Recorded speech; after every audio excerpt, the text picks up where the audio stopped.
Kichik do'st, endi yangi bir do'stimiz bo'lgan J harfi bilan tanishib chiqsak qanday? Qiynamsa, menga egishib o'qinglar. Bosh J. O'tira J.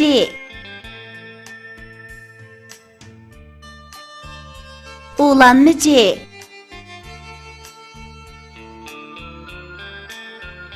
Yalg'iz J.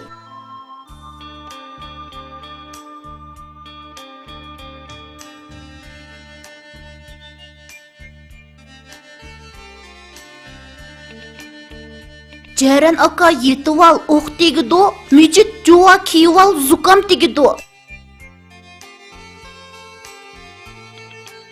Anjir pişti, kila qani Necat o'zing izla. Padişah toj kiyibdi xo'roz muham, oqibat shapoq kiyar o'rin odam. Kichik do'stlar, endi tarkibida J harfi bor so'zlarni o'qish ham yozishni mashq qilib boqayli. J A J Y jay jay. J A J N can.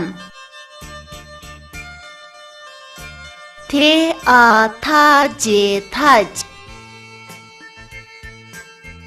B A B J bac. Niha ni qo'ysak Necat bo'ladi. Ne I ni J A J tejat Necat. Jurga atni qo'ysak Jur'at bo'ladi. J U jure jur at at Jur'at. Ani an J U jure jur Anjur P I piş piş T I T pişti Anjur pişti.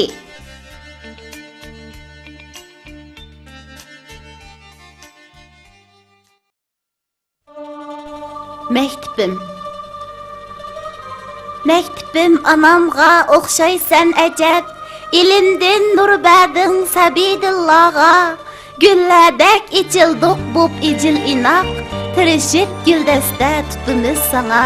Biz illiq bag'ringda o'simiz timan, qo'rqmaymiz jafodan atimiz uchun, fan bilan koinot sirini ichib, toj kiyib oldinga kelarimiz bir kun.